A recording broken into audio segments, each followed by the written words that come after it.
I remember myself saying to some people who are like, I won't say upset, but basically were commenting, what has this thing got to do with you? Our business is our business. Whatever is happening in this country is happening in this country.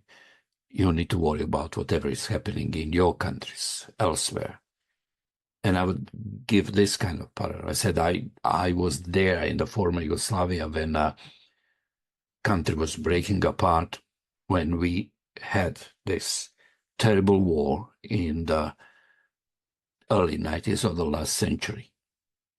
And the world and Europe, they had it really too much with all of this. And in their own ways, they tried to help bring this war to the end, because it seems like the life in Europe stopped in its own way because of us former Yugoslavs fighting for 4, 5, 10 years. I'll put it like this if you count the entire region. And I would say, when terrible things are happening in another country, like in the Balkans at that time, in the regions of what used to be former Yugoslavia, in Croatia and Bosnia, Serbia, if it worried you so much then, and yet really the overspill of whatever was happening there was so limited when it comes to the world, the global politics, how much do you think that the things that are being done here or from here affecting the rest of the world? There's a huge difference. Even in our little countries, things are not going well and the world shakes a little bit. When America does things wrong, there is a major earthquake following one after the other across the world. Now, my friends, whatever is happening in this country where I live now, the USA, has and is of consequence. We are living in a world where we are all part of the one and the same village. And it does matter what we do, because it affects our behavior, affects the others, especially when we talk about the place and the role and the impact of the United States of America. I would just like to share a couple of examples. So just over the past, say, let's wrap it up into 10 years or the last 10 years, because we actually never stopped having him in the center of our attention, of our headaches, of our nightmares. In some dystopian way, Orwellian way, this man, from the moment he was coming down this escalator, has reshaped this country, can we say, forever maybe? Up to that point of time, there was at least some decency in the way that political leaders, government leaders, politicians, all of those people who are shaping the character of this country, there was at least a certain way of decency, civility, by which they would be talking to each other. Well, I'm generalizing, and it doesn't mean that everything was always fine and nice and cozy. I'm just saying there was a kind of still accepted way of conduct. Even if you didn't like your political opponent, you would still speak, address that person with civility. But from that moment, since Donald Trump came down this escalator, everything changed. A new normalcy has been introduced. Insulting the opponents, putting them down, lying, rudeness being brought to the point of extremes, acting despicably and with impunity and without any remorse, demonizing those who are on the other side. Demonizing not only those who are on the side, but demonizing ordinary people, demonizing anyone he did not like. This became a new standard.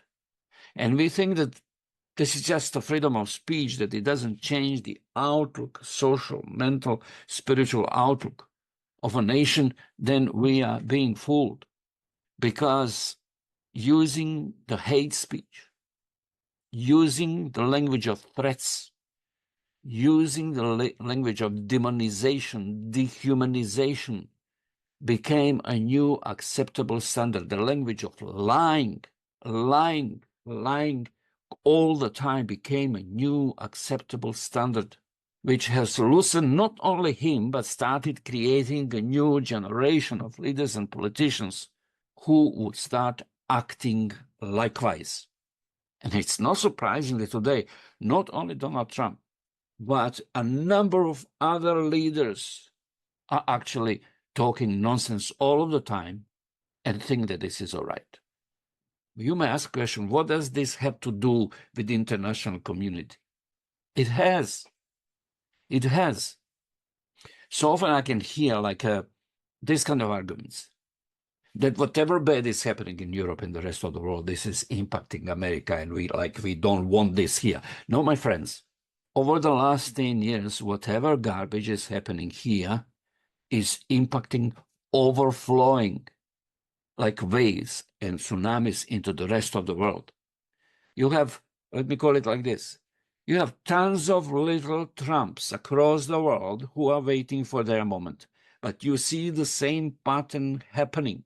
Leaders of the countries using rude language, using language of intimidation, of threats, of demonizing their opponents, spitting verbally over them, speaking the language of hate as an accepted model of a political dialogue. It has become a global model of how the leaders are behaving.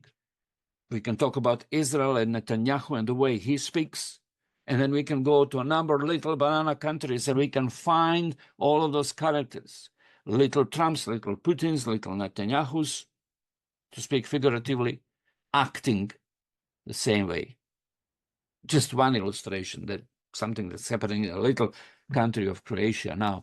Just one of the retired generals who has political ambitions, he's speaking openly, calling people in uniform to disobey their leaders, to disobey, to come in an act of revolt against them, because he thinks this is going to bring him to the top. And he says, when I get to the place where I need to come, I will pardon you all.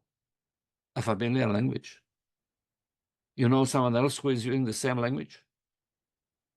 I'm just trying to give you an illustration.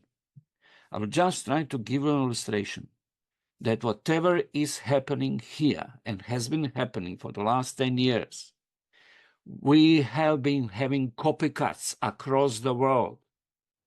And believe me, there are so many who are waiting right now, believing now our moment is come. That's what happened during the Second World War. It was not only Hitler, it was not only Mussolini. A number of other little Hitlers and Mussolinis immediately popped up and tried to take advantage of the situation. My friends, we are not far away from that. And the other thing is, whatever authority, moral authority, for example, leadership authority, for example, America used to enjoy, despite its imperfections, which are many and have been many. I'm not getting into those. But whatever authority, whatever leadership this country enjoyed across the world in the past, we even felt good about this because we had a point, we who did not live in America, we who did not grow up in America, we who grew up in some other countries which definitely were in a worse shape than this country, we had America as a point of reference, point of hope. There is at least a big brother who, one way or another, will stand for us and with us if things go wrong. We don't have that thing anymore. We are having a world which is rolling fast into bigger and bigger confusion and mess. And there is an anchor in this world to rely upon. And whatever has been happening with Israel and its treatment of Palestine, in Gaza and the West Bank and Lebanon, And the way this country, America, has been responding to this, when the eyes of the world have been looking upon America to basically use its authority and say, stop, in the name of God, you are not going to move further. This slaughter is just too much. We have had not only Israeli impunity, but we had another kind of impunity, and that's of the American leadership, left and right, that basically did not want to hear the pleas of the nations to use its leverage and basically say, Netanyahu, it is enough, stop it now. And then what kind of authority, moral authority, we are actually talking about? My friends, America has become a bad example to the rest of the world, and most Americans do not want to accept it and even think about this or recognize that fact. On one hand, you have those Americans who are militant, who know they're ready to fight if necessary. On the other side, you have people who are basically still living according to the rule of, as long as we have the games and our TV shows and we have constantly something happening that entertains us, it will be somehow, it can't really get that bad. Half of America is oblivious that the way this country has behaved for the last 10 years and giving so much space to this caricature of a leader to basically replicate his own image on a number of leaders in this country, that it doesn't matter anymore whether he survives for another year or two, because he has many others like him, or even worse, to take over. And yet so many people in this country are acting as if nothing is really happening. And yet we are all, as if it were, sitting in a train that is rushing towards the abyss, which is just 1 mile away, or even less. People are tired. The world is tired.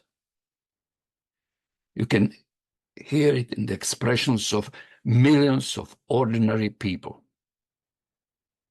who feel helpless, who feel that their concerns and views do not matter, that they are being taken for a ride, and that when something happens tomorrow, they will be the ones who are going to pay the price, just as the thousands and thousands and thousands of ordinary Palestinian people are paying the price for the agendas that are not theirs, but someone else's. It's probably late to speak like this. But still, maybe there is a time to sober up, to wake up. And my appeal to my American friends is this: what you do matters, not only to this country, but to the rest of the world. And what you do now will have a direct consequences on what is going to happen or start happening in the world, across the world, in the next weeks, months, years. And you will not be able to say, oh, we have nothing to do with this. I'm hearing invitations to people to pray. And I just the other day was reading, or I don't know where did I find this, but a call to Christians of America to, at certain time on Monday, to pray.